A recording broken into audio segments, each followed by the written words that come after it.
Bismillahirrahmanirrahim. Assalamualaikum warahmatullahi wabarakatuh. Alhamdulillah, wassalatu wassalamu ala rasulillah wa ala alihi wa ashabihi wa man tabi'ahum bi ihsanin ila yaumiddin, amma ba'd. Alhamdulillah, pada malam hari ini, malam ke-9 dari bulan Rajab, ya, 1444 Hijriah. Berarti kira-kira 50 hari lagi, ya, Ramadan. Dan kita semua berharap, kita berdoa kepada Allah, mudah-mudahan kita semua bertemu dengan Ramadan, ya, mudah-mudahan. Mengulang sedikit hadis yang pertama, ya, kemarin, innamal a'malu binniyat. Sesungguhnya amalan-amalan itu tergantung pada niatnya. Wa innamal likulli imri'in ma nawa. Dan setiap orang mendapatkan sesuai dengan apa yang dia niatkan. Berarti kita bisa mengamalkan dari sekarang, sudah punya target. Nanti bulan Ramadan saya ingin mengkhatamkan 2 kali, 3 kali, 4 kali. Kenapa?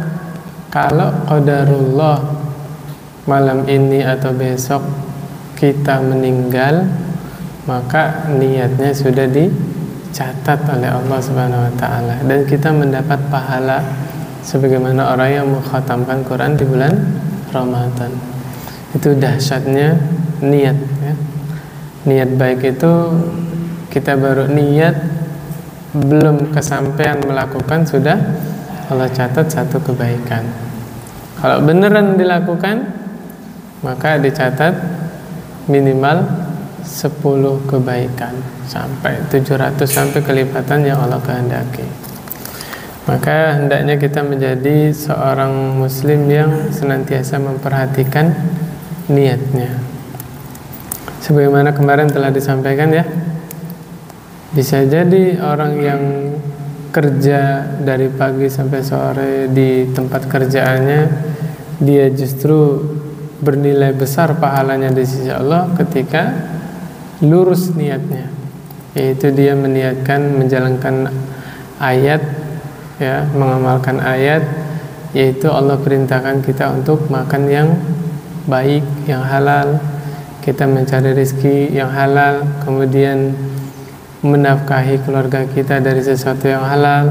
Apalagi niatnya menjaga kehormatan supaya kita tidak minta-minta, tidak bergantung pada orang lain, ya, mendapatkan orang lain. Itu semua bernilai ibadah di sisi Allah Subhanahu wa taala. Nah, pada malam hari ini kita akan bahas hadis yang kedua. Biasa dikenal dengan hadis apa? Hadis Jibril, ya. An Umar bin Al-Khattab radhiyallahu an, dari Umar ibn Al-Khattab radhiyallahu an, qala, beliau berkata, bainama nahnu julusun 'inda Rasulillah sallallahu alaihi wasallam dzata yaumin. Suatu hari kita sedang duduk. Bainama nahnu, kita sedang duduk, berarti Umar bercerita para sahabat sedang duduk bareng bersama Rasulullah SAW. Tiba-tiba muncul di tengah-tengah kami seorang laki-laki, syadidu bayadi thiyab, sangat putih bajunya, syadidu sawadi sya', sangat hitam rambutnya, la yura alaihi atharus safar wa la ya'rifuhu min ahad. Yang aneh, ini orang bajunya bersih, sama sekali nggak ada tanda-tanda safar, tapi tidak ada seorang pun di antara kita yang mengenalnya. Artinya kalau orang ini bukan orang jauh, ya, bukan dari safar, bajunya biasanya bersih, kan? Harusnya ada yang kenal, ya kan? Kenyataannya semua sahabat tidak ada yang kenal sama sekali. Mestinya orang jauh. Ini kan unik, ya. Yang lebih unik lagi, orang tadi langsung datang, ya, hatta jalasa ila Nabi sallallahu alaihi wasallam, duduk di depannya Rasulullah sallallahu alaihi wasallam. Lututnya ditempelin ke lututnya Rasulullah SAW. Kemudian tangannya ditaruh di atas pahanya Rasulullah SAW. Waqala ya Muhammad. Ini yang lebih mengherankan lagi. Tidak ada seorang sahabat pun yang berani manggil Rasul dengan nama Muhammad. Semuanya manggilnya ya Rasulullah, ya Rasulullah. Ini manggilnya apa? Muhammad. Ya Muhammad. Lebih unik lagi nih. Akhbirni 'anil Islam. Kabarkan kepadaku tentang Islam. Maka Nabi Muhammad SAW menjawab, al-Islam an tashhada an la ilaha illallah wa anna Muhammadar Rasulullah wa tuqima shalah wa tutiyya zakah wa tasuma Ramadan wa tahujjal baita in istata'ta ilaihi sabila. Islam itu apa? Syahadat, salat, zakat, puasa, haji, ya. Biasanya orang kalau nanya habis dijawab bilang apa? Jazakallah khairan atau syukran, ya, terima kasih. Ini enggak shadaqata. Bener. Berarti yang nanya sudah tahu atau belum tahu? Sudah tahu. Sebagaimana guru nanya ke siswanya kan, 3 kali 3 berapa? 9. Betul gitu kan. Ada guru 3 kali 3 berapa? 9. Terima kasih. Nggak ada gitu ya, dibetulin. Karena apa? Sudah tahu, bukan nanya belum tahu. Kata orang tadi sadaqata. Makanya Umar bilang fa'ajibna lahu yas'aluhu wa yusaddiquhu. Kami heran, ini orang nanya tapi membenarkan. Nggak sampai situ, lelaki tadi nanya lagi, fa akhbirni 'anil iman. Kabarkan kepadaku tentang iman. Nabi Muhammad SAW menjawab, al-iman antu'mina billahi wa malaikatihi wa kutubihi wa rusulihi wal yawmil akhir wa tu'mina bil qadari khairihi wa syarrihi. Rukun iman apa aja? Jamaah sekalian, engkau beriman kepada Allah, malaikat-malaikat Allah, kitab-kitab Allah, rasul-rasul Allah, beriman kepada hari kiamat, hari akhir. Yang keenam, qada dan qadar, atau beriman kepada takdir. Takdir itu ada 2 ya. Ada yang baik, ada yang buruk, ya. Itu semuanya takdir, qadarullah, ya. Lagi-lagi orang tadi bilang shadaqata, benar kamu. Nah, ini tanya lagi, fa akhbirni 'anil ihsan. Kabarkan kepadaku apa itu ihsan. Nabi Muhammad SAW mengajarkan an ta'budallaha ka'annaka tara fa in lam takun tara fa innahu yara. Ihsan itu engkau menyembah Allah, beribadah kepada Allah seakan-akan melihat Allah. Itu namanya ihsan. Kita kalau mampu beribadah seakan-akan melihat Allah, maka namanya ihsan. Di dalam hadis dijelaskan, apabila seorang hamba sholat, ya, takbiratul ihram, Allahu Akbar, maka Allah ada di hadapan orang sholat. Ingat ya, ketika kita bicara tentang sifat Allah, laisa kamitslihi syai' wa huwa samiul basir. Allah itu tidak serupa dengan makhluknya, ya. Allah ada di hadapan orang sholat. Siapa yang menggambarkan? Rasulullah SAW. Bersamaan dengan demikian kita juga mengimani Allah itu maha besar. Allahu Akbar, sangat besar, ya. Di dalam surah Az-Zumar, di hari kiamat nanti bumi ada di genggaman Allah, langit Allah gulung dengan tangan kanan Allah. Allah yang bilang ya di dalam surah Az-Zumar. PR nanti bapak-bapak cari sendiri, baca dari ayat 1 sampai terakhir, nanti ketemu. Surah Az-Zumar. Nah, kita meyakini Allah ada di hadapan orang yang sholat karena Nabi yang bersabda demikian. Tapi bersamaan demikian kita meyakini Allah itu maha besar. Maka nggak bisa dibayangkan. Gimana bayanginnya? Ya, sampai kapanpun otak manusia tidak akan bisa membayangkan zatnya Allah Subhanahu Wa Taala. Kenapa? Karena Allah ciptakan otak manusia ini kemampuannya terbatas. Kita tidak bisa mengimajinasikan kecuali apa-apa yang pernah kita lihat, pernah kita dengar, atau pernah kita rasakan. Nggak bisa di luar itu. Maka mustahil kita bisa mengimajinasikan atau membayangkan zat Allah. Tidak bisa. Nah, ini ranahnya hal yang ghaib, berbicara tentang sifat Allah. Maka kita cukup sami'na wa amanna. Kami mendengar, kami beriman. Udah titik, gak usah dibayangin, ya, supaya kita lebih khusus sholatnya. Nah, kalau nggak bisa sampai kayak begitu, maka pilihannya kedua, fa in lam takun tara fa innahu yarab. Kalau kita nggak bisa ibadah sampai tingkatan saya melihat Allah, maka tingkatan kedua apa? Allah melihat saya. Kapanpun, dimanapun kita beribadah, luruskan niat. Saya ibadah ini niatnya supaya dilihat Allah. Udah titik. Saya nggak butuh penilaian manusia, saya nggak butuh pujian manusia. Sembunyikan amal ibadah. Saya sering ngingetin, nggak bosan-bosan ngingetin kepada teman-teman, hendaknya kita punya amalan-amalan yang tersembunyi. Rahasia hanya kita dengan Allah. Jangan ada orang lain yang tahu. Kenapa? Supaya ketika kita berhadapan dengan Allah di hari kiamat nanti, ada andalan, amalan yang kita andalkan. Ya Allah, saya berbuat ini murni saya hanya ingin dilihat Engkau. Saya sembunyikan, gak ada orang lain yang tahu. Nah, itu juga diajarkan oleh Nabi SAW. Salah satu cara supaya kita ikhlas karena Allah, kita dimudahkan ikhlas karena Allah adalah dengan cara menyembunyikan amal. Banyak hadisnya. Di antaranya kita dianjurkan sholat sunnah di mana? Di masjid apa di rumah? Di rumah. Ya.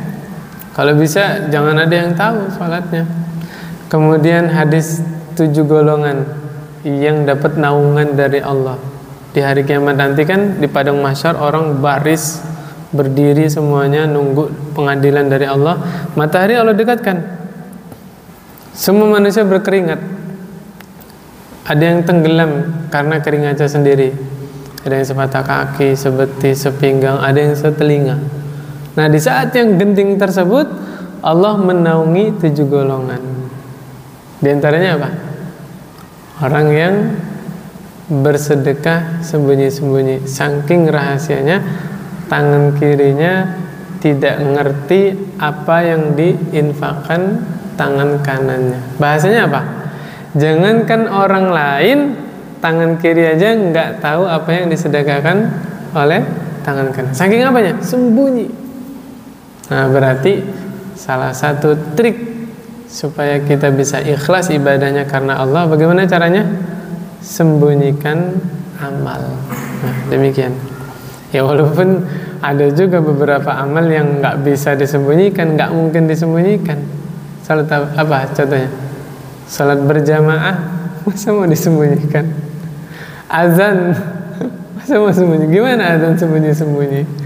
Ya, nah inilah tengah-tengah kita umat Islam. Ada beberapa amal yang mesti ditampakkan, tambahkan. Ya, ceramah sembunyi-sembunyi gimana? Ada juga beberapa hal yang ibadah yang bisa disembunyikan. Ini ihsan ya. Gimana tadi teorinya? Beribadah seakan-akan melihat Allah, atau beribadah kita merasa dilihat Allah Subhanahu wa taala. Kemudian itu belum beres pertanyaannya. Orang tadi nanya lagi, fa akhbirni 'anis sa'ah. Kabarkan kepadaku tentang hari kiamat. Nah, ini nasihat buat kita semua dan buat seluruh dai. Tentang kapan terjadinya hari kiamat sudah ditanyakan kepada Rasul. Ya, Rasul sudah pernah ditanyakan tentang hari kiamat, dan bukan sekali doang. Nabi pernah lagi khutbah Jumat, ada orang Arab Badui datang. Mata sa'ah, kapan hari kiamat? orang Arab Badui, orang desa ya, nggak tahu adab ya. Lagi khutbah Jumat dipotong nih, pakai luar biasa. Nanyanya itu lagi, kapan hari kiamat? Nabi jawabnya apa? Apa yang telah engkau siapkan untuk hari kiamat? Ditanya lagi, nanya-nanya kapan hari kiamat, emang udah siap? Ya kan? Apa kata orang Arab Badui saya?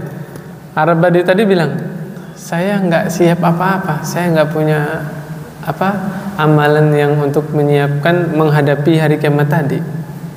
Tapi saya mencintai Allah dan Rasulnya. Luar biasa.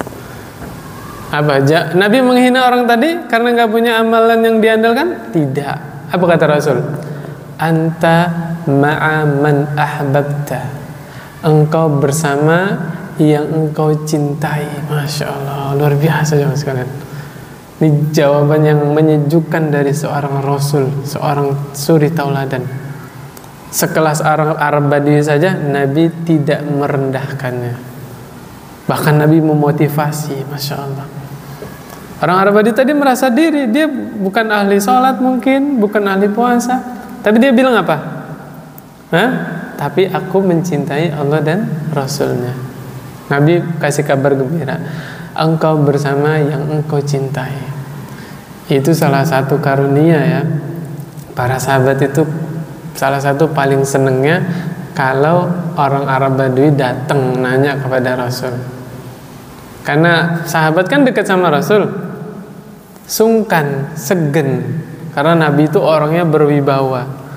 Nah, ketika orang Arab Badui datang, mereka itu nanya pertanyaan-pertanyaan yang sahabat sungkan menanyakan kepada Rasulullah SAW. Apa kata Anas bin Malik?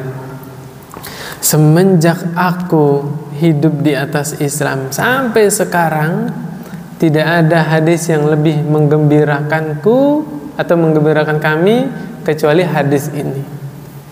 Tahu nggak alasannya kenapa Anas bin Malik bilang begitu? Seseorang akan bersama dengan orang yang dia cintai di hari kiamat nanti. Almar'u ma'a man ahabba. Apa kata Anas bin Malik? Aku tidak bisa beramal sebagaimana Abu Bakar, tapi aku mencintai Abu Bakar.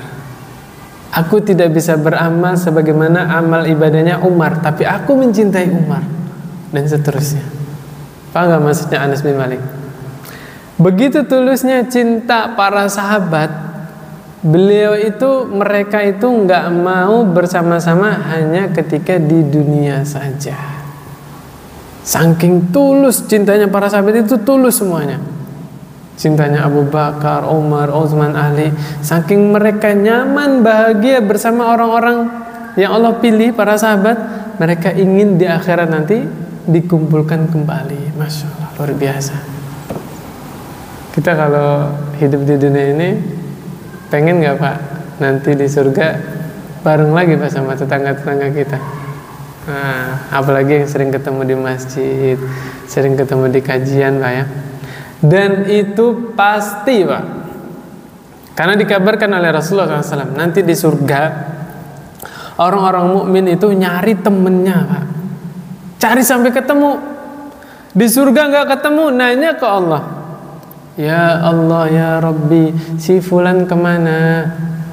Dulu duduk bareng kajian sama kami, dulu sholat berjamaah sama kami, buka bersama, sahur bersama. Sebagian masjid kan ada yang itikaf ya, sediain sahur itu kan. Apa kata Allah? Cari di neraka. Akhirnya orang tadi dengan izin Allah masuk ke dalam neraka tanpa merasakan panasnya api neraka. Cari ketemu Pak. Nah ini yang dinamakan apa? Syafaat saudara muslim. Makanya perbanyak orang-orang soleh. Kenapa? Nanti akan memberi syafaat di hari kiamat ya, di akhirat nanti. Kembali ke sini lagi. Ternyata orang tadi nanya kepada Rasul tentang apa? Hari kiamat. Jawabnya Rasul apa? Mal mas'ulu anha bi'a'lama minas sa'il. Yang ditanya tidak lebih tahu daripada yang bertanya. Berarti apa? Sama-sama nggak tahu, ya kan? Dan yang bertanya juga ngaku, ya, karena tidak membantah, ya, sama-sama nggak tahu.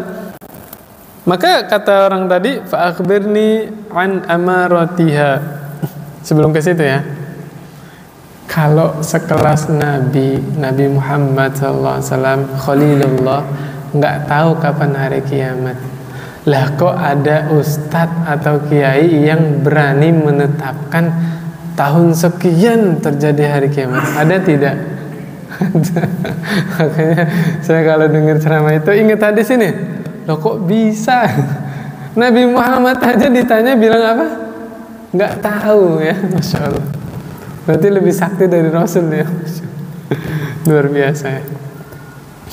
Kemudian yang berikutnya, ketika Rasul ditanya bilang nggak tahu, orang tadi nanya lagi, kalau begitu kabarkan tentang tanda-tandanya.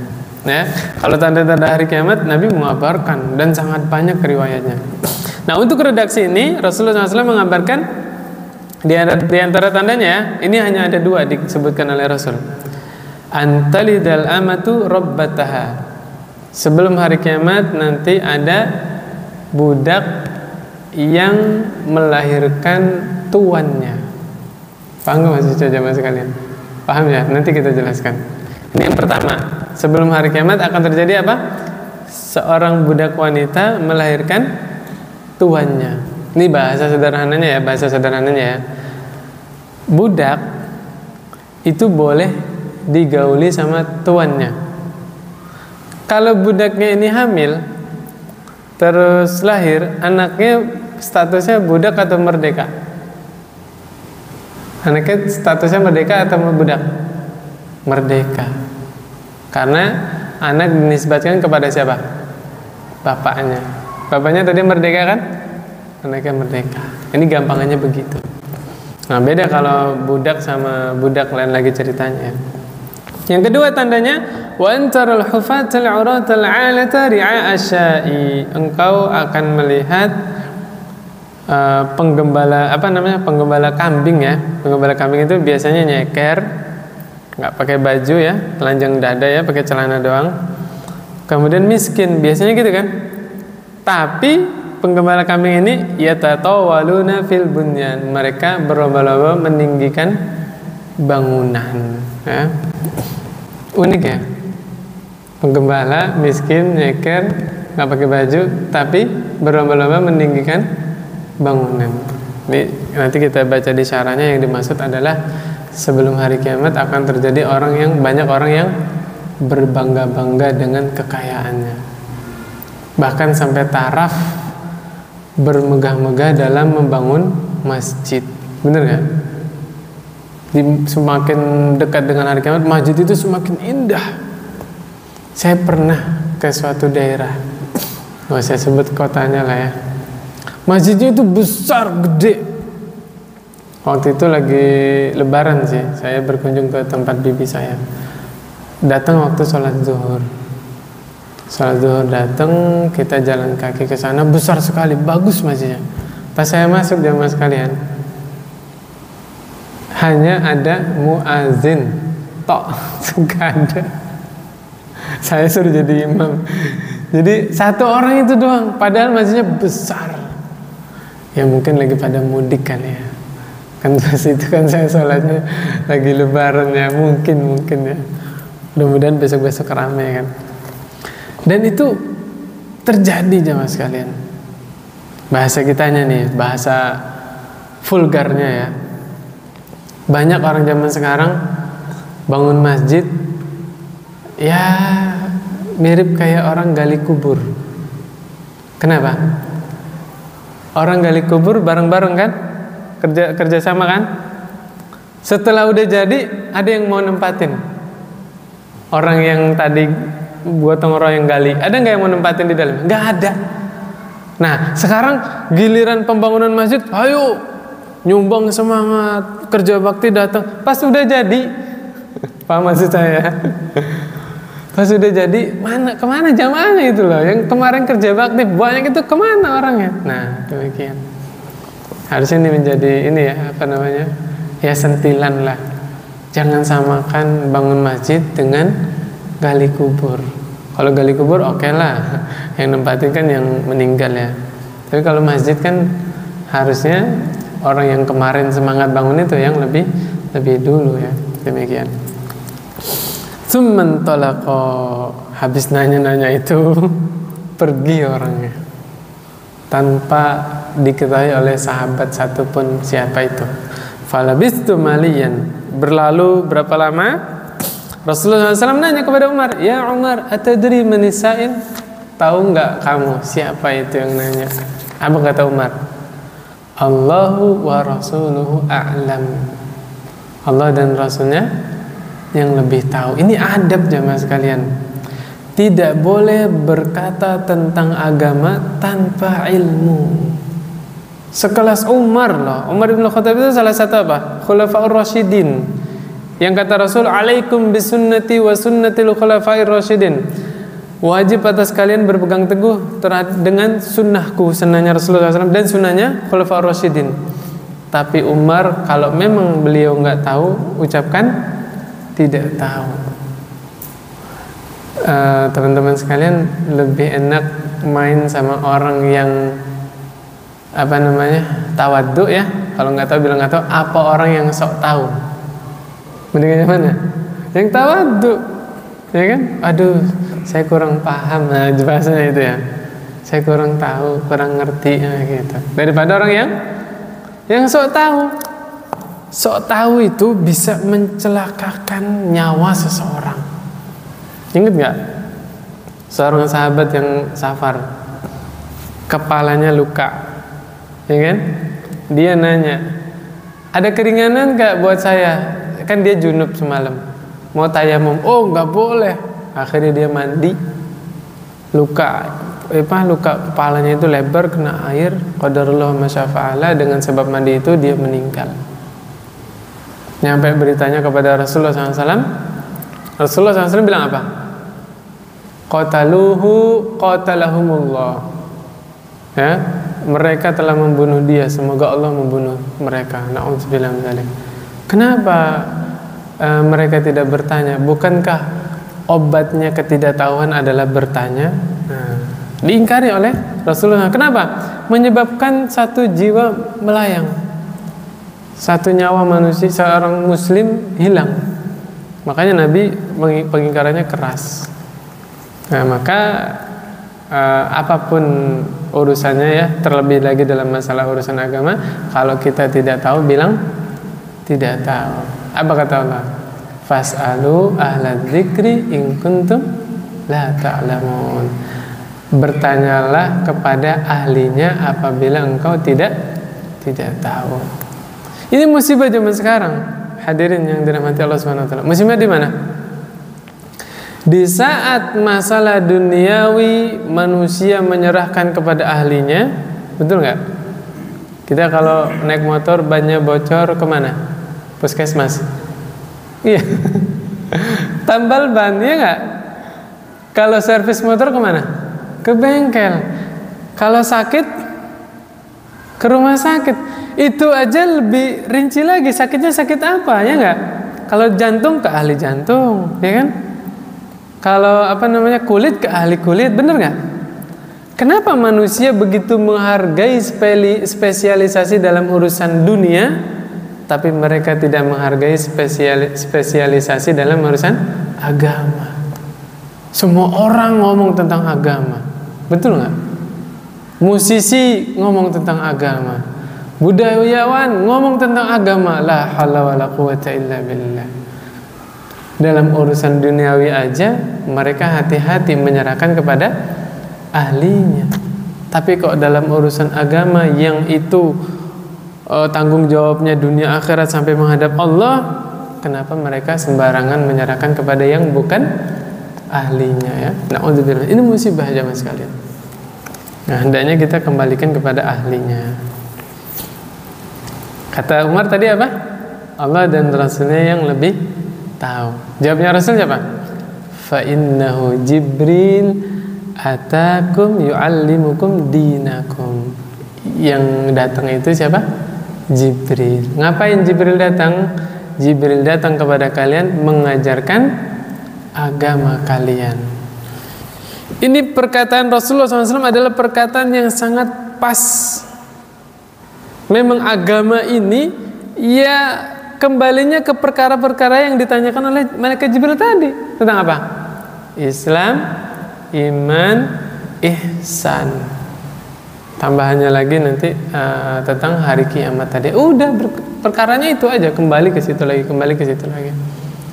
Buku fikih yang tebal berjilid-jilid itu berbicara tentang apa? Tentang Islam, ya kan?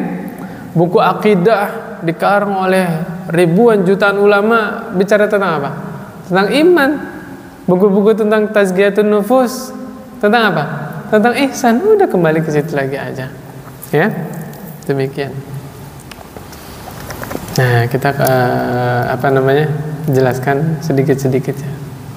Mudah-mudahan waktunya habis, ini juga habis. Banyak ini, Pak. Sampai berapa lembar ini? 6 lembar.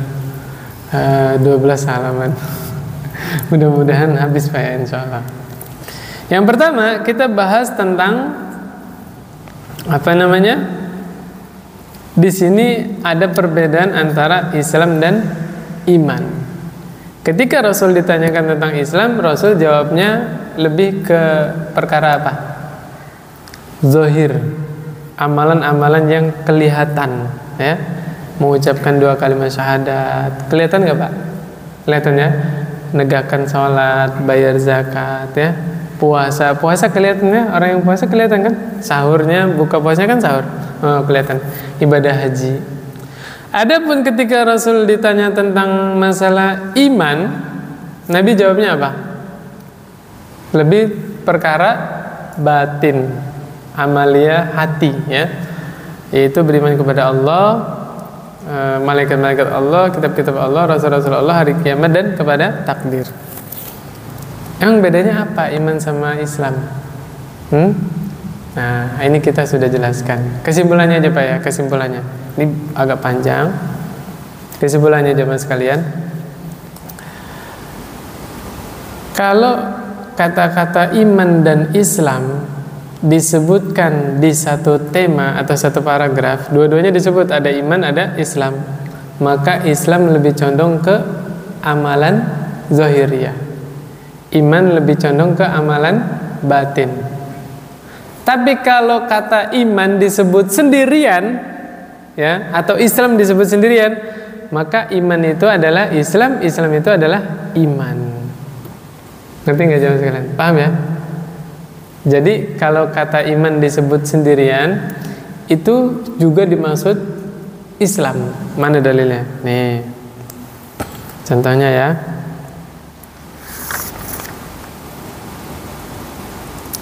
Ketika Allah Subhanahu wa taala berfirman, "Innamal mu'minuna alladzina idza dzukirallahu wajilat qulubuhum." Ini Allah lagi bicara tentang apa? Iman. Sesungguhnya orang-orang mukmin, ya kan? Iman itu kan masdar, ya, keimanan, ya. Orangnya mukmin, orang yang beriman. Sesungguhnya orang mukmin itu sifatnya apabila disebutkan nama Allah, wajilat qulubuhum, gemetar hatinya. Gimana enggak gemetar? Kita mendengar Zat yang Maha Menciptakan, yang tadinya saya tidak ada, kemudian Allah adakan. Kemudian kita dilahirkan di dunia ini, Allah bekali dengan fasilitas yang lengkap, dengan otak yang bisa berpikir dengan sempurna, tenaga, kemampuan, apalagi antibodi yang bagus, ya kan? Allah bekali itu semua. Tidak sampai situ doang. Semakin kita bertumbuh, Allah tambah nikmatnya, Allah tambah nikmatnya. Iya enggak? Allah kasih teman hidup, Allah kasih anak, ya kan? Allah kasih tempat tinggal, kendaraan, Masya Allah. Semua kebaikan bersumber dari Allah Subhanahu wa taala. Gimana enggak bergetar seorang mukmin ketika disebut nama Allah Subhanahu wa taala? Saya ingat perkataan Abdullah bin Mas'ud ketika menerangkan kalimat la haula wa la quwwata illa billah.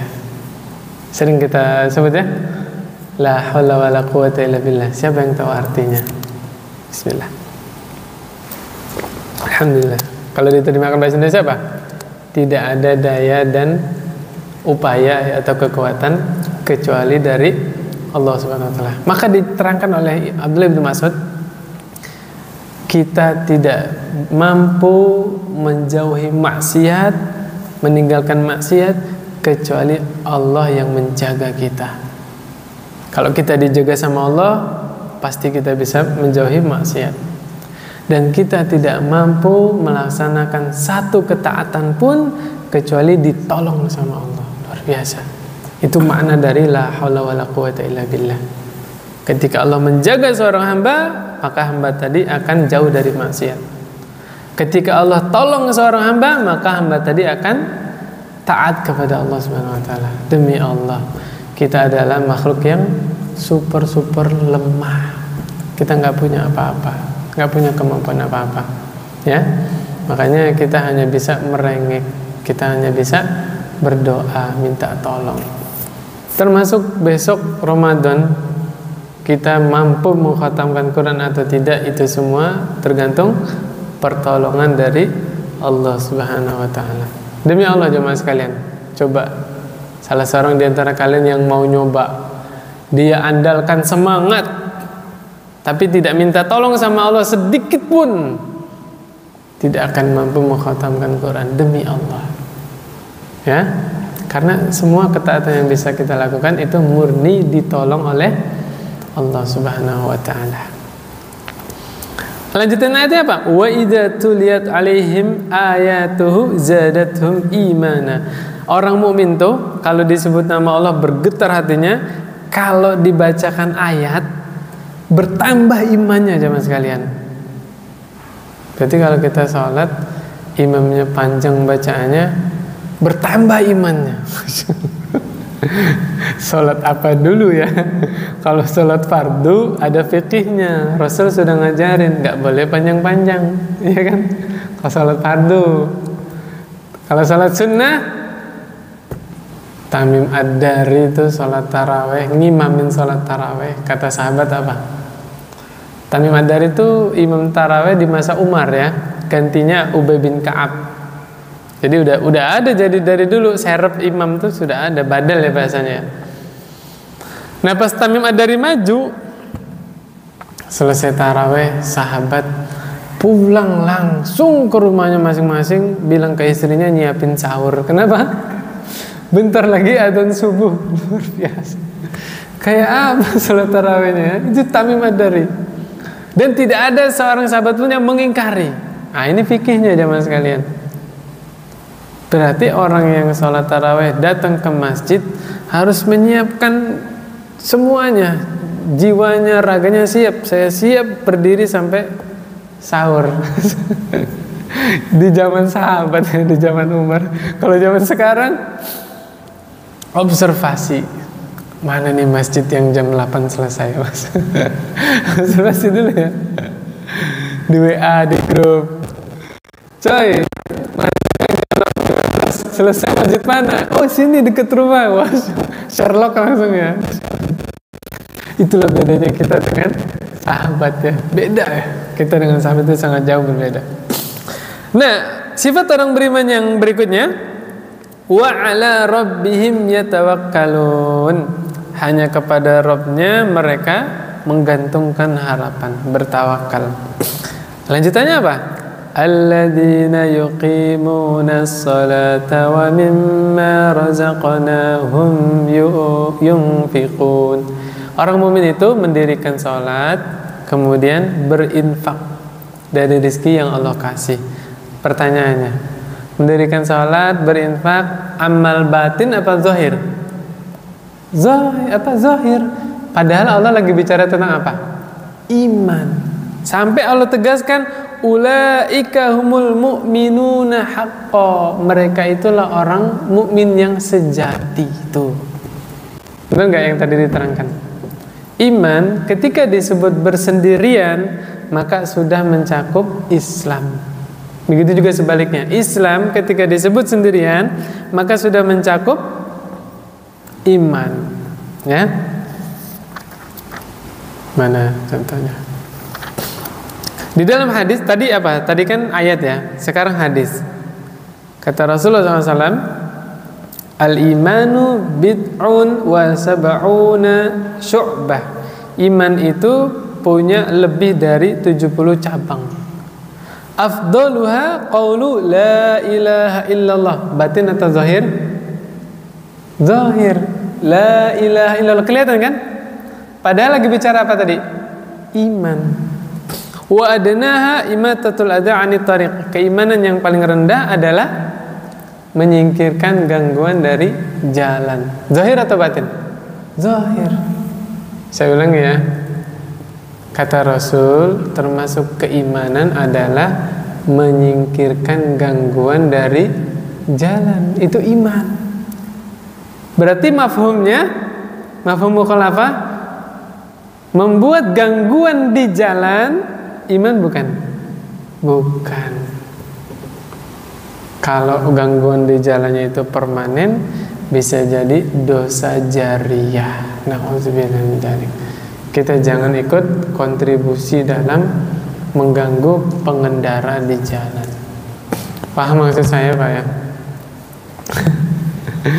Tadi saya ngisi di mana? Di Puskesmas Jombang ya. Ibu-ibu ngeluh, Ustadz, menyingkirkan gangguan dari jalan itu berpahala, iman. Nah itu yang bikin polisi tidur gimana? Ibunya itu merasa terganggu. Sampai ngeluh. Ada orang yang sampai keguguran, hamil, na'udzubillah. Karena orang Indonesia kan kalau bikin polisi tidur itu, polisinya nggak tidur, jongkok. Tinggi banget ya.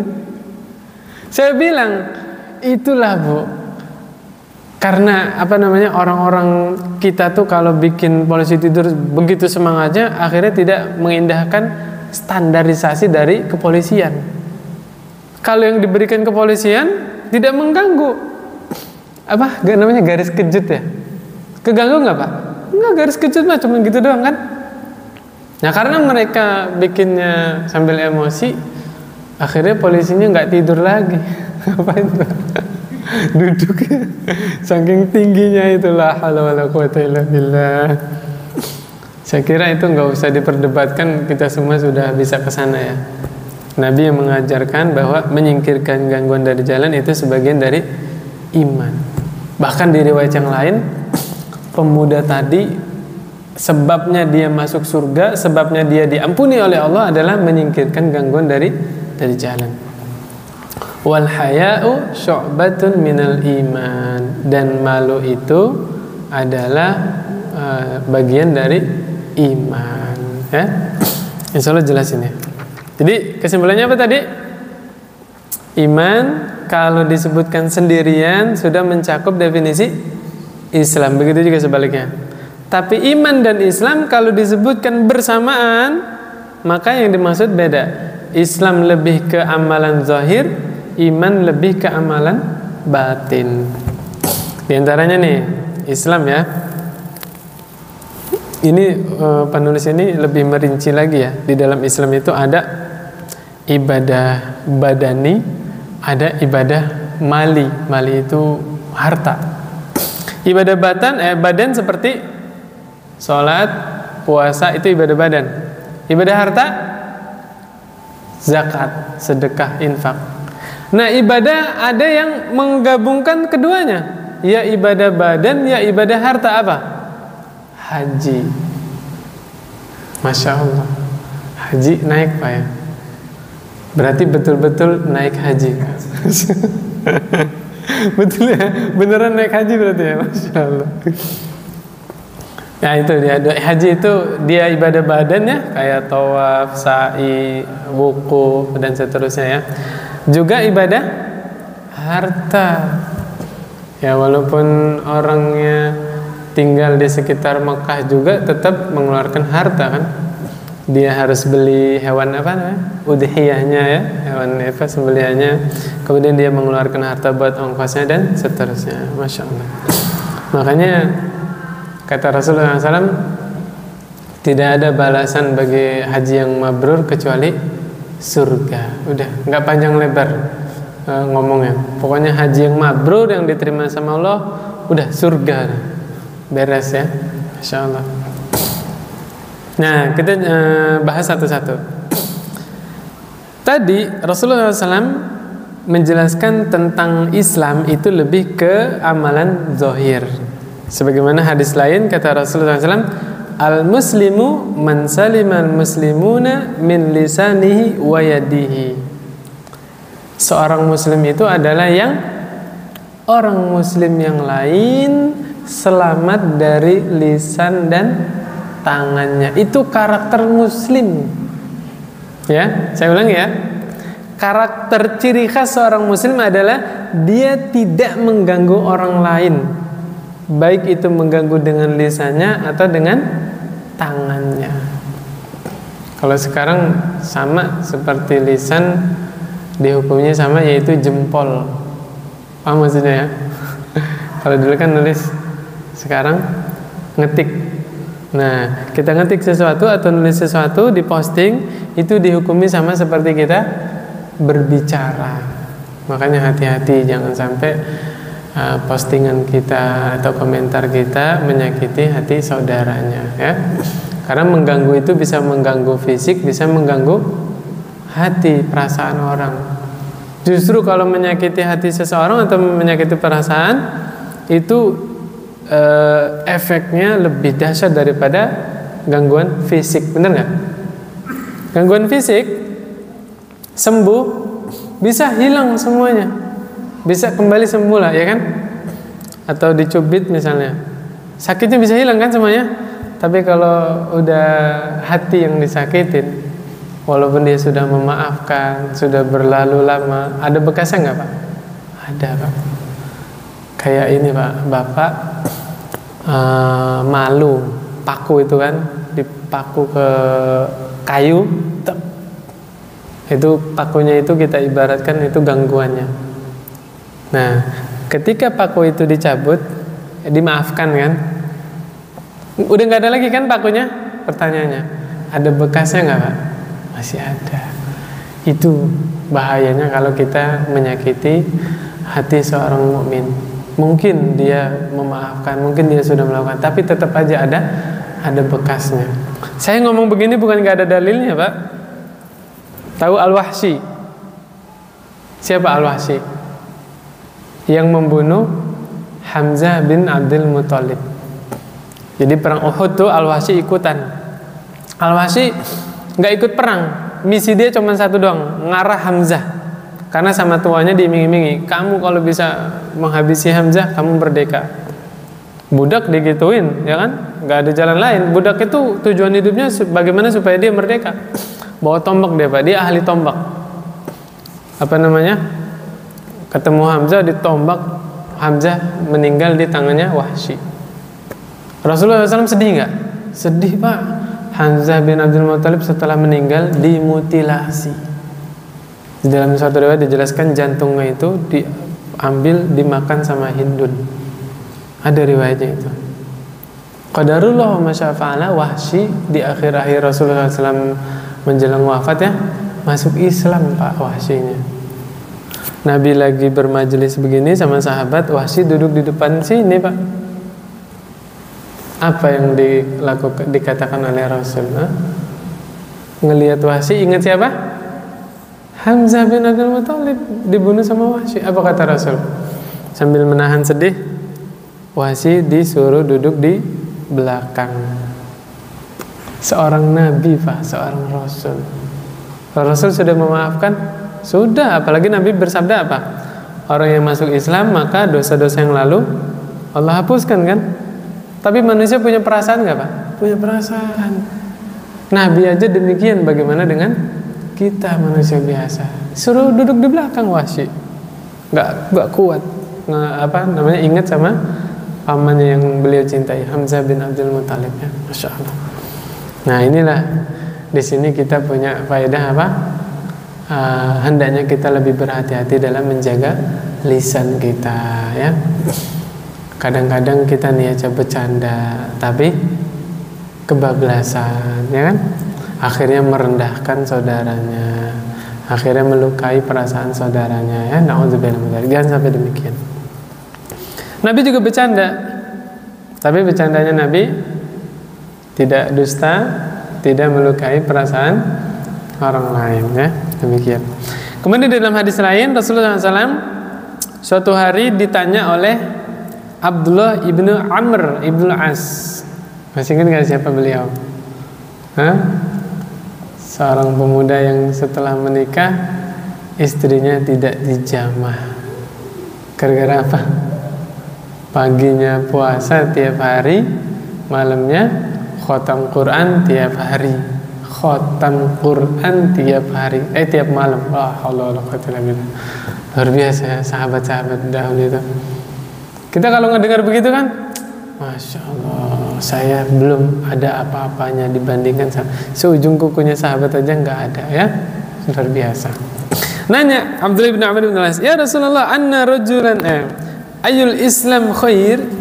Ya Rasulullah, ayul Islam khair? Abdullah bin Amr nanya. Oh ini. Oh baterai yang mana nih? Ini ya? Oh, iya. Benar. Jadi Abdullah bin Amr cerita, ada seorang laki-laki nanya kepada Rasulullah SAW, ya Rasulullah SAW, ayul Islam khair? Islam yang bagaimana yang paling baik?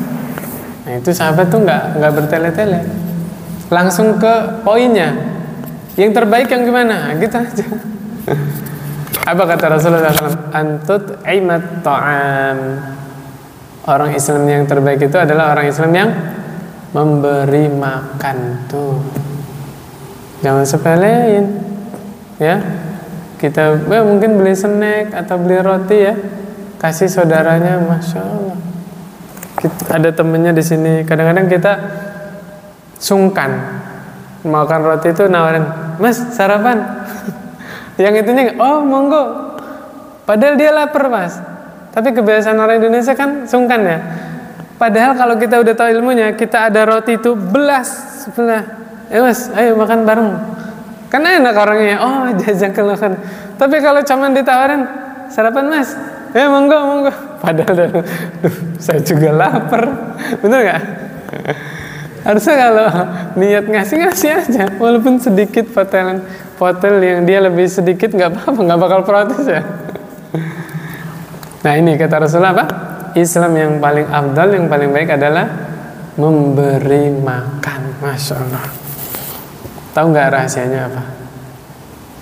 Itu makanan kalau masuk ke perutnya seorang beriman, seorang bertakwa, jadi tenaga kan? Tenaganya dipakai untuk menyembah Allah. Luar biasa. Itu rahasianya itu.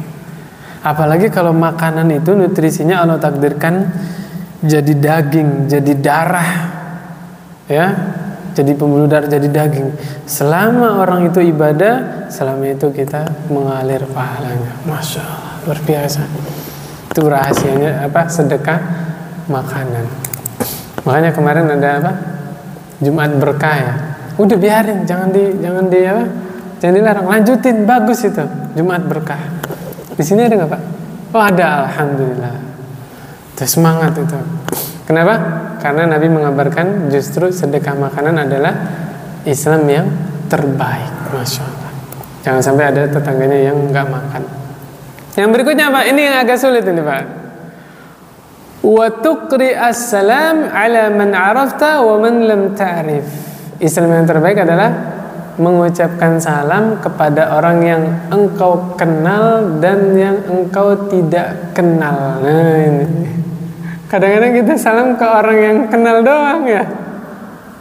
Kapan waktu di jalan ketemu atributnya Islam, salam Pak, assalamualaikum, waalaikumsalam. Lagi bonceng sama istri kan, assalamualaikum, waalaikumsalam. Siapa itu Mas? Nggak tahu. Istrinya nanya, siapa itu? Nggak tahu. Dia kan muslim, ya. Dia salamnya kita jawab, ya. Waalaikumsalam, ya. Salam aja, ya. Selama atributnya muslim, ya. Nah, inilah yang mencirikan, yang membedakan, supaya berbeda penampilan muslim dengan non muslim itu berbeda. Supaya apa? Kita tidak salah mengucapkan salam, ya. Demikian. Insya Allah lah ya, nanti kita amalkan sedikit-sedikit ya. Atau kalau nggak salam minimal senyum lah, jangan asem. Iya Pak ya? Nggak kenal, jojong aja. Apa susahnya sih buka gigi sedikit ya? Gigi itu nggak aurat, bukan aurat. Iya nggak? Gigi itu bukan aurat.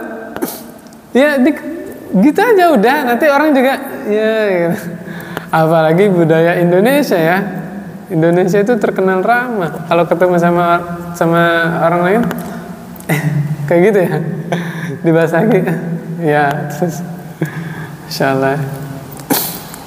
Kemudian wa kadzalika tarkul muharramat ya.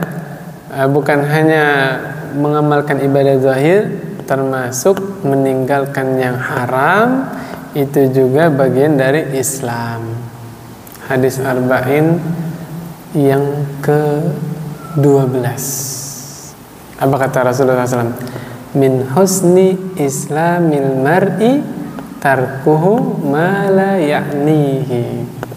Di antara tanda baiknya Islam seseorang adalah dia meninggalkan sesuatu yang tidak bermanfaat. Tuh, Islam yang baik, Muslim yang baik, jangankan yang haram, yang sia-sia aja dia tinggalkan. Masya Allah, itu udah kualitasnya, high quality.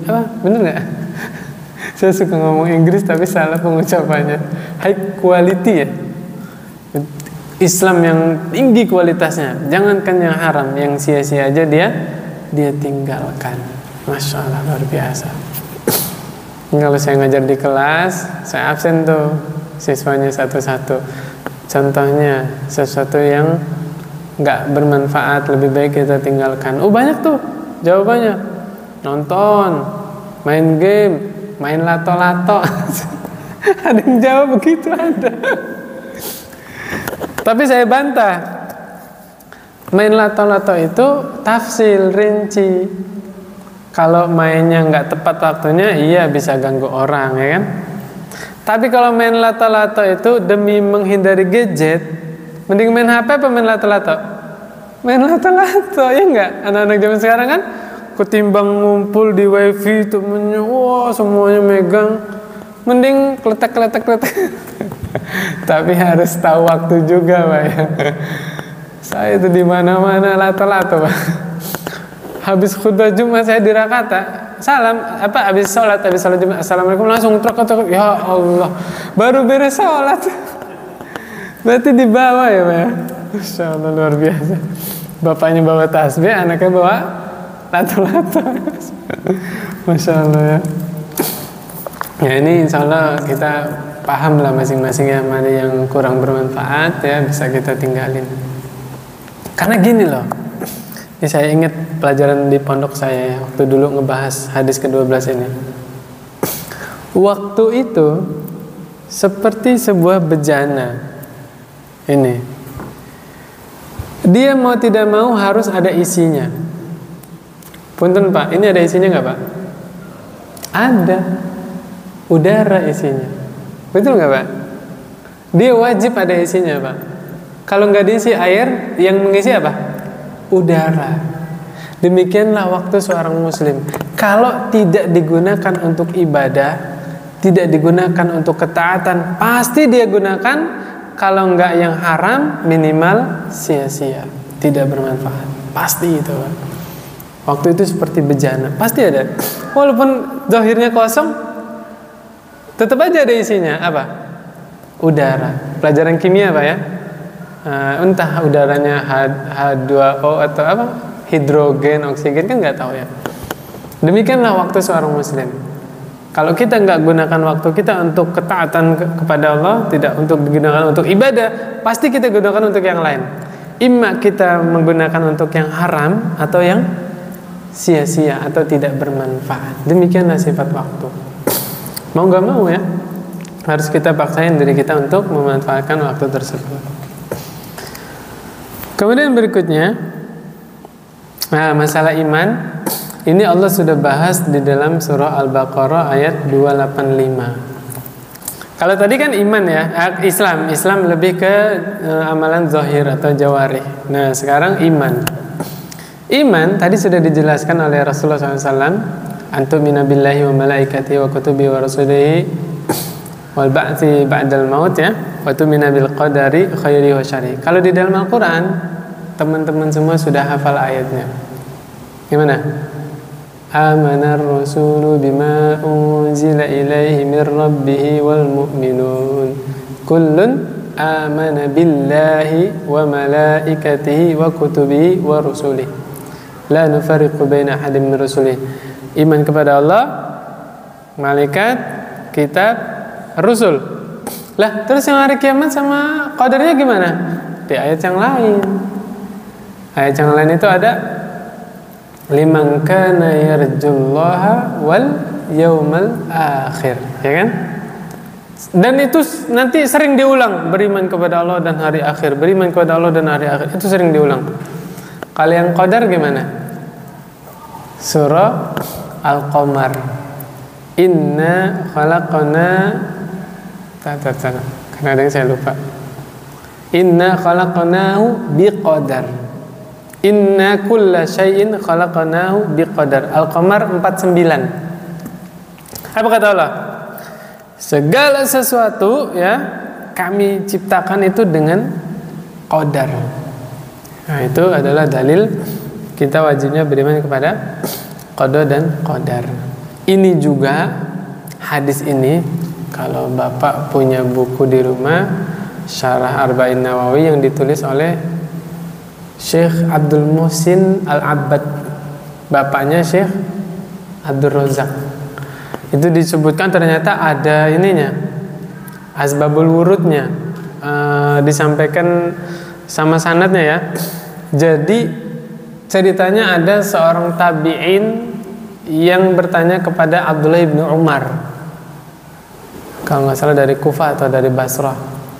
Tabi'in itu bertanya kepada Abdullah bin Umar, jelasin bahwa di tempatnya tinggal ada suatu kaum yang dia beribadah kepada Allah, rajin ibadahnya sampai jidatnya gosong, pokoknya sampai rajin. Tapi mereka berkata ya, wa za'ima annal amra unufun. Mereka bilang kejadian di alam semesta ini terjadi dengan sendirinya, tidak didahului dengan takdir. Kalau kita kan orang mukmin beriman apa? Allah menciptakan makhluk pertama apa? Pena, al-qalam. Kemudian Allah berfirman kepada qalam tadi, pena tadi, al-qalam, uktub. Tulis. Mada aktub? Apa yang aku tulis? Kata Allah apa? Tulis seluruh kejadian sampai hari kiamat. Itu Allah memerintahkan pena menulis di Lauhul Mahfuz. Kapan? 50.000 tahun sebelum Allah menciptakan langit dan bumi itu. Sebelum kejadian ini sebelum kita kumpul di sini, 50.000 tahun sebelum Allah ciptakan langit dan bumi sudah Allah tulis semua kejadian, termasuk ini nih, speakernya habis baterainya, itu sudah Allah takdirkan. Ini sebenarnya habis nggak Pak? Sudah Allah takdirkan semuanya. Itu keyakinan kita orang mukmin ya. Akhirnya apa kalau kita beriman terhadap takdir? Tenang, hidupnya bahagia. Ternyata semua sudah mengalir sesuai dengan takdir Allah. Akhirnya apa? Dapat musibah, sedih. Iya sedih, tapi kan nggak berlarut. Karena kita mengucapkan apa? Qadarullah wa ma syaa fa'ala. Orang kalau udah bilang sudah takdir, mau bantah apa? Kita bisa ngelawan takdir, apalagi yang sudah terjadi, nggak bisa, ya kan? Nah ini kaum ini dia rajin ibadah tapi tidak beriman kepada takdir. Dia bilang apa? Semua terjadi dengan sendirinya. Apa kata Abdullah bin Umar? Abdullah bin Umar mengingkari dengan keras. Bilang kepada mereka, Abdullah bin Umar berlepas diri dari mereka. La haula wala quwwata illa billah. Ini bahaya nih, sahabat aja berlepas diri. Kemudian Abdullah bin Umar bilang, demi Allah, mereka walaupun infak 1 gunung Uhud emas tidak akan diterima sama Allah sampai mereka beriman kepada takdir. Tuh, jadi ingkar ini dulu biasa dikenal namanya Qadariyah. Ya, Qadariyah itu orang-orang yang berpemahaman semua kejadian itu terjadi dengan sendirinya tanpa campur tangan Allah Subhanahu wa taala. Na'udzubillah min dzalik ya. Itu salah satu sempalan di dalam Islam ya, orang-orang Qadariyah. Na'udzubillah min dzalik. Kalau kita jauh dari itu, kita betul-betul meyakini bukan hanya sudah ditetapkan oleh Allah. Kita yakini apa tadi? 50.000 tahun sebelum Allah ciptakan langit dan bumi, Allah sudah menetapkan semua kejadian ya, takdir itu di Lauhul Mahfuz. Nah, demikian. Kemudian berikutnya, ini udah Anda jelaskan tadi, yang idza ijtama'a iftaraqa wa idza iftaraqa ijtama'a. Apabila iman dan Islam itu dalam satu kata, maka berbeda definisinya. Tapi apabila disebutkan bersendirian, maka sudah mencakup satu sama lain. Walaupun ya, nah ini nih dijelaskan. Al Imam Syafi'i rahimahullah berkata, ijma' seluruh sahabat, seluruh tabi'in dan orang-orang setelah mereka, Imam Syafi'i berkata semuanya ijma' bahwa apa? Iman itu adalah perkataan, amalan dan niat atau keyakinan. Itu iman, Pak. Ya, iman itu apa, Pak? Ucapan, amalan, ya, amalan zahir sama keyakinan atau amalan batin. Ya, ini iman, Pak. Dan kita meyakini iman itu bertambah dan berkurang, bertambah dengan ketaatan, berkurang dengan dosa. Ini harus diyakini ya. Iman itu definisinya mencakup 3 ini. Ini Imam Syafi'i bilang apa? Ijma'. Sahabat, tabi'in dan orang setelahnya, ijma'. Berarti nggak ada yang menyelisihinya. Nah, demikian. Kemudian berikutnya, tadi udah dibaca, ini juga udah lewat. Masih ada Islam dan iman. Oh, udah sampai sini kita ininya pembahasannya. Tadi sambil lewat saya sudah membahas ternyata ya. Nah, ini diungkapkan oleh Rasulullah SAW. Salah satu doanya ya tentang Islam dan iman. Nabi Muhammad SAW pernah doa untuk jenazah, salat mayit berarti ya, salat jenazah ya. Apa kata Rasul? Allahumma man ahyaitahu minna fa ahyihi 'alal Islam. Ya Allah, siapa yang Engkau hidupkan di antara kami, masih Allah beri kesempatan kehidupannya, maka hidupkanlah kami di atas Islam. Ya. Lanjutannya kata Rasul, wa man tawaffaitahu minna fatawaffahu 'alal iman. Ya Allah, siapa yang Engkau kehendaki wafat di antara kami ini, maka wafatkanlah kami di atas iman. Bedanya apa? Kalau hidup, Nabi minta hidup di atas Islam. Kalau wafat, Nabi minta wafat di atas iman. Bedanya apa? Ya kalau kehidupan kan masih normal aktivitasnya. Nah, dia sholat, dia puasa, itu adalah pancaran dari keimanan yang ada di dadanya, ya kan? Ada di dalam dadanya. Maka keimanan hanya diyakini saja tidak cukup. Harus diucapkan, harus dilakukan. Ucapan dan perbuatan itu adalah apa sih bahasanya? Realisasi ya dari keimanan yang ada di dalam dada tadi. Mana dalilnya? Iman nggak cukup hanya diyakini saja. Abu Thalib, tidak ada keraguan, Abu Thalib meyakini bahwa keponakannya adalah seorang Rasul. Abu Thalib meyakini yang dibawa oleh Nabi Muhammad SAW adalah benar, Islam datangnya dari Allah. Yakin Abu Thalib. Bahkan Abu Thalib mendukung dakwanya Rasul. Pertanyaannya, hanya bermodalkan keyakinan saja otomatis Abu Thalib masuk Islam? Tidak. Harus apa? Diucapkan. Nah ini jadi iman itu nggak cukup keyakinan doang. Bismillah. Alhamdulillah. Berarti iman itu butuh pembuktian. Nah, buktinya iman apa? Ya, ibadah tadi.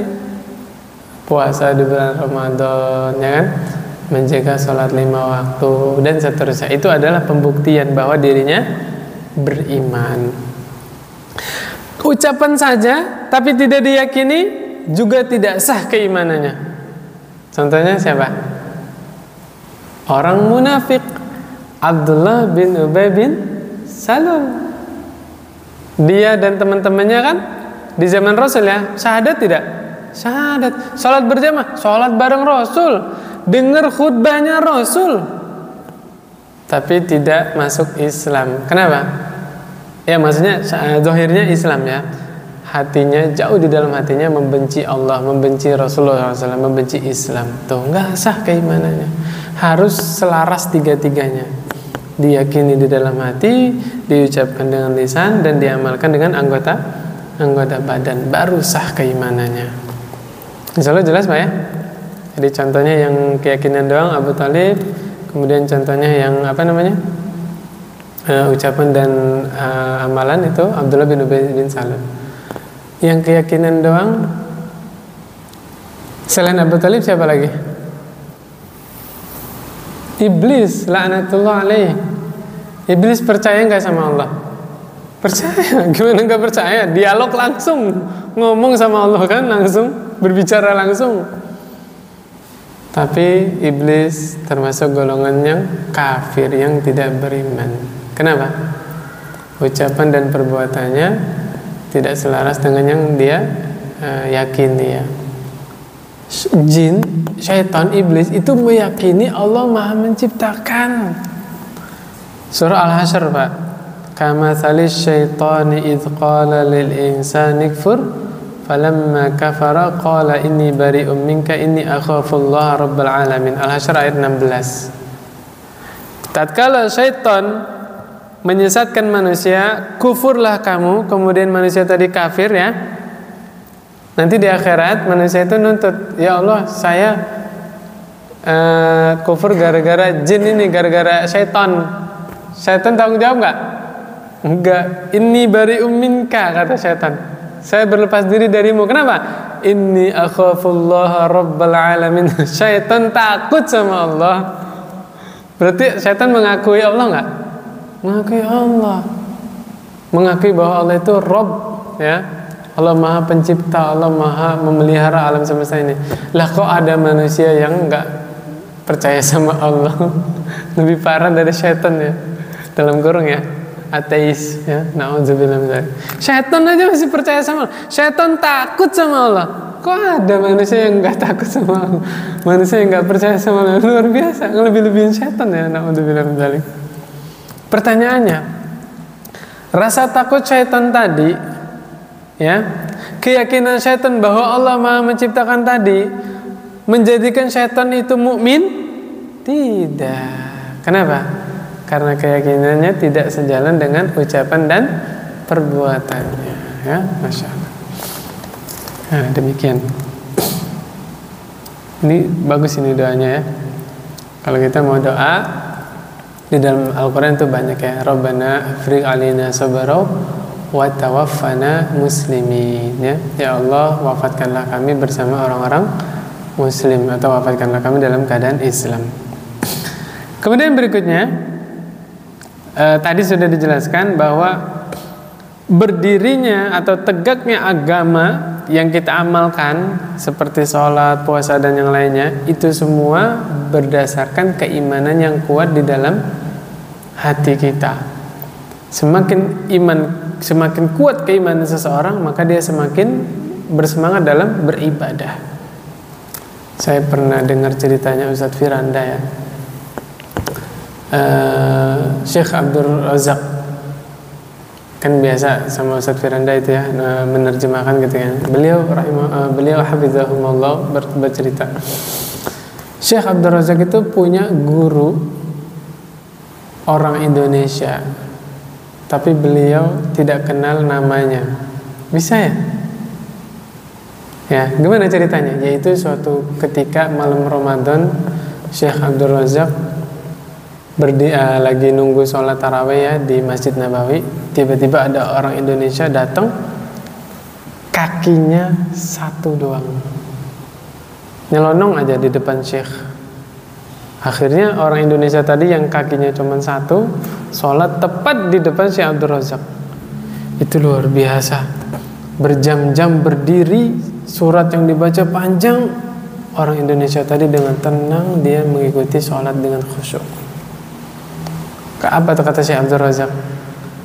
Dari saat itulah saya baru menyadari bahwa yang membuat seseorang kuat berdiri tahan lama itu bukan fisik, bukan tenaga, tapi apa? Iman luar biasa. Itu kata Syekh Abdul Razak. Mengambil pelajaran dari seorang Indonesia yang beliau anggap guru walaupun tidak mengenal siapa namanya. Masya Allah jamaah sekalian. Luar biasanya Allah Subhanahu wa taala. Kadang-kadang Allah mentakdirkan pada beberapa orang dia berbuat baik, saking ikhlasnya dia sampai orang lain bisa mengambil ibrah. Sampai ketakwanya ini menular kepada orang lain. Luar biasa. Buah dari apa itu? Keikhlasan, iman yang begitu kuat. Sampai orang di sekitarnya itu ketularan imannya tambah kuat juga. Masya Allah. Kita juga alhamdulillah kalau Ramadan kan semalas-malasnya orang itikaf kan, kalau ngelihat teman yang ngaji ke bawah juga kan suasana, Masya Allah, luar biasa itu. Itu termasuk jariah juga. Kalau seseorang beribadah karena melihat kita ya semangat gitu kan, itu jadi jariah juga. Sebagaimana sebaliknya, orang berbuat buruk, bermaksiat gara-gara melihat kita berbuat buruk, jadi dosa jariah juga. Na'udzubillah min dzalik. Ya punten lah ya, saya kemarin nyontohin tuh di masjid sana. Ya kita boleh beda pendapat lah ya. Yang penting santun dalam berdialog. Saya contohkan begini Pak. Mungkin tidak disadari oleh seorang bapak yang masih merokok. Dia merokok di depan anaknya. Dia nggak sadar kan kalau anaknya sedang mencontoh. Nah, kalau anaknya mencontoh, kemudian dicontoh lagi sama cucunya, nah, untuk bilang misalnya, bagaimana ceritanya? Nah, lain halnya kalau ditakdirkan sebagai bapak yang tidak merokok, akhirnya anaknya juga tidak merokok. Jadi amal jariah enggak? Amal jariah. Berbahagialah wahai para bapak yang kita ditakdirkan oleh Allah tidak merokok. Allah takdirkan punya amal soleh jariah, yaitu mencontohkan tidak merokok. Masya Allah, luar biasa. Karena semua itu butuh hidayah Pak. Orang meninggalkan yang haram itu juga butuh hidayah. Orang bisa pakai jilbab ya, perempuan bisa pakai jilbab, butuh hidayah Pak. Semuanya butuh hidayah. Makanya saking pentingnya hidayah, kita diwajibkan mohon hidayah kepada Allah berapa kali sehari semalam? 17 kali. Saking wajibnya kita memohon hidayah kepada Allah. Gimana ayatnya? Ihdinas siratal mustaqim. Wajib Pak. Allah jadikan itu bagian dari surah Al-Fatihah, yang dimana surah Al-Fatihah adalah rukun sholat. Rukun kalau tidak ditunaikan tidak sah sholatnya. Saking butuhnya manusia kepada hidayah dari Allah Subhanahu wa taala, Allah jadikan kewajiban kita memohon hidayah kepada Allah minimal 17 kali. Itu minimal Pak. Belum ditambah salat-salat yang lain kan, salat-salat sunnah yang lain. Nah, demikian Masya Allah ya. Nah, ini Nabi menerangkan bahwa amalan itu bisa tegak dengan didasari iman yang kuat di dalam hati seseorang. Mana dalilnya? Kata Rasulullah SAW, ala wa inna fil jasadi mudghah. Ingatlah ya, perhatikanlah bahwa di dalam diri ini ada segumpal daging. Idza salahat salahal jasadu kullu. Apabila daging itu baik, maka baiklah seluruh tubuhnya. Wa idzal fasadat wa idza fasadat fasadal jasadu kullu. Apabila segumpal daging tadi rusak seluruh tubuhnya. Apa kata Allah? Kata Rasulullah, ala wahyal qalbu. Ketahuilah segumpal daging itu adalah hati. Apabila hati seseorang baik, maka amaliyahnya juga akan baik. Berarti kita memang nggak bisa menilai hati seseorang ya kan? Tapi Allah takdirkan hati seseorang itu bisa ditranslate, diterjemahkan lewat perilaku dia. Bahasa gampangnya gini Pak, teko yang diisi teh dituang ke gelas, yang keluar apa Pak? Teh juga. Teko yang diisi air putih dituang ke gelas, yang keluar apa Pak? Air putih. Demikianlah lisan orang yang kalau keluar adalah ucapan-ucapan kotor, naudzubillah ya, binatang disebut, bisa jadi hatinya isinya apa Pak? Nah, begitu juga lisan seseorang yang keluar adalah yang baik, zikrullah, bacaan Al-Quran, doa yang baik, ya kan? Biasanya kan kalau ngelihat saudaranya, Masya Allah, barakallahu fikum, itu menggambarkan isi hatinya. Nah demikian. Jadi gambarannya hati seseorang itu seperti teko tadi. Apa yang ada di dalam hati seseorang, itulah yang dituangkan. Dituangkannya lewat apa? Lewat lisan dan perbuatan. Makanya kita nggak boleh nilai hati seseorang kan? Nilai apanya? Zahirnya yang kelihatan. Kenapa? Karena peribahasanya begitu. Zahirnya itu adalah tuangan dari isi hatinya. Ya, demikian. Nah, Allah yang membedakan antara iman dan Islam itu bukan Rasulullah doang. Lebih dulu Allah sudah membedakan. Surah Al-Hujurat ayat 14. Kata Allah apa? Qalatil a'rabu amanna. Orang-orang Arab Badui bilang kami beriman. Apa kata Allah? Qul lam tu'minu. Kalian belum beriman. Walakin qulu aslamna. Tapi katakanlah kami sudah berislam. Tuh. Walamma yadkhulul imanu fi qulubikum. Iman belum masuk ke dalam hati mereka, hati kalian. Berarti betul istilah ada yang namanya Islam KTP. Iman belum masuk ke dalam hatinya. Betul ini ayatnya. Apa kata Allah? Walamma yadkhulul imanu fi qulubikum. Dari mana kok imannya belum masuk ke dalam hati? Dari mana kok diistilahkan Islam KTP? KTP-nya Islam, tapi amaliannya menyudutkan Islam. Kalau bikin kebijakan-kebijakan merugikan kaum muslimin, ya,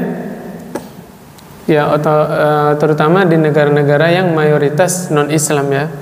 Pasti kan kebijakannya itu merugikan kaum muslimin ya. Nah, dari situ. Itu tidak mungkin dilakukan bagi orang yang iman sudah masuk ke dalam hatinya, tidak mungkin ya. Kalau dia beriman, kalau dia memang muslim, yang dimasukkan oleh Allah dan Rasulnya, pasti tidak akan menyudutkan Islam dan kaum muslimin. Makanya saya sering cerita, orang-orang yang memandang Islam, ya fobi dengan Islam, Islamofobia ya namanya ya, yang menuduh Islam radikal, Islam teroris, Islam kumuh, Islam suka minta sumbangan misalnya ya, rebutan makanan. Mereka belum mengenal bagaimana Islam. Karena Islam itu tidak bisa dinilai pada zaman sekarang ya, dari keadaan kaum musliminnya, tidak bisa dinilai. Barang siapa yang ingin tahu bagaimana hasilnya Islam, maka pelajarilah dari sumbernya, dari Al-Quran dan Sunnah. Punten ini mah buat kita nasihat bareng-bareng lah ya. Kadang-kadang kita kasihan Pak ya, lagi makan di mana ada yang minta sumbangan Pak ya. Atributnya Islam bukan? Islam, ya kan? Ada yang pakai peci, bahkan anak kecil Pak ya. Pertanyaannya, apakah Islam menganjurkan minta-minta? Tidak. Islam itu sudah jauh lebih dulu mengajarkan bagaimana cara mengentaskan kemiskinan. Tadi kita udah bahas, Islam yang terbaik itu bagaimana Pak? Memberi makan, tuh Pak. Jadi Islam mengajarkan kepada kita bagaimana sebelum orang itu minta, kita sudah ngasih. Jangan sampai diminta bantuannya. Ada bahasanya Pak, peka Pak ya, peka. Ini tetangga nih ada yang lagi butuh bantuan, tawarkan. Jangan sampai tetangganya, kan sungkan kadang-kadang tetangganya. Kadang-kadang kan ada sebagian orang Itu tetangganya punya mobil, Pak. Ada yang 2, ada yang 3, ada yang 1 mobilnya. Dia susah payah cari taksi. Bentar lagi melahirkan. Ada nggak? Ada. Ada yang sesek napas, mungkin asmanya kambuh. Nunggu apa namanya? Bokar atau Grab ya kan? Padahal tetangganya punya mobil 2. Kejadian nggak, Pak? Kejadian. Nah, demikian. Kemudian Islam juga mengajarkan bagaimana supaya kita meninggalkan ahli waris kita dalam keadaan mampu. Masih ingat nggak? Sering saya ulang ceritanya. Sa'ad bin Abi Waqqas yang ingin sedekah 2/3 harta, sama Rasul dibolehin? Nggak boleh. Nawar 1/2 harta, diizinkan sama Rasul? Enggak. 1/3 kata Rasul itu sudah banyak. Kita mau bilang Rasul melarang orang berbuat kebaikan? Na'udzubillah, lancang berarti. Nabi itu cara pandangnya, berpikirnya itu sangat luas. Nabi mikirnya apa? Jangan sampai ada orang berkata si fulan miskin gara-gara sedekah. Paham nggak maksud saya? Kejadian nggak? Ada kan kejadian? Karena nggak memperhatikan anjuran Rasul. Nabi melarang kita sedekah melebihi 1/3 harta kita. Kenapa? Tadi jangan sampai ada orang bilang gara-gara sedekah si fulan miskin. Itu yang pertama. Yang kedua, jangan sampai keturunan kita ya ketika kita meninggal dia terlantar, minta-minta, bergantung kepada orang lain, merepotkan orang lain. Islam tidak begitu. Makanya dilarang kita sedekah melebihi 1/3 harta. Itu luar biasa. Dan jangan sampai ada orang yang salah paham, dia baik kepada orang lain, pelit sama saudara sendiri. Ada nggak? Kejadian, Pak. Sama teman royal, sama orang tua, minjem 20.000 ditagih besoknya. La haula wala quwwata illa billah. Nah, itu bukan bagian dari Islam. Apa kata Rasul? Sedekah yang engkau keluarkan infak fisabilillah, kemudian infak yang engkau keluarkan untuk orang miskin, dan infak yang engkau belanjakan untuk keluargamu, mana pahala yang paling besar? Keluarga. Dapat 2 pahala, Pak. Pahala sedekah sekaligus pahala silaturahim. Makanya keliru kalau ada orang-orang yang sama teman royal baik ya traktiran, sama saudara sendiri perhitungannya tidak begitu. Islam tidak mengajarkan demikian. Justru Islam itu sangat tahu betul mana orang yang paling berhak menerima kebaikan kita. Ya nggak? Siapa, Pak? Orang yang paling banyak berkontribusi setelah Rasul ya. Setelah Rasul tentunya orang tua ya. Setelah Rasul orang tua siapa lagi, Pak? Istri. Istri banyak berkontribusi dalam kehidupan kita. Nggak terhitung istri menyiapkan makan, pakaian, ya kan? Ngurus rumah, apalagi? Merawat anak-anak, sabar ya kan, Pak? Sabar ketika hamil, melahirkan, ngurus, Masya Allah. Maka saya heran kalau ada orang sama temennya baik, sama istri pelit. Ada nggak, Pak? Ada kenyataan. Saya katakan Islam justru mengajarkan orang yang paling berhak menerima kebaikan kita adalah orang yang banyak berkontribusi dalam kehidupan kita. Di antaranya siapa? Istri atau pasangan hidup. Sudah 1 menit lagi. Mau ada yang ditanyakan atau langsung pulang aja, Pak? Cukup, Pak ya? Udah malam ya? Ya udah. Untuk malam hari ini kita cukupkan sampai sini saja. Kita tutup dengan doa kafaratul majlis. Subhanakallahumma wa bihamdik asyhadu an la ilaha illa anta astaghfiruka wa atubu ilaik. Assalamualaikum warahmatullahi wabarakatuh.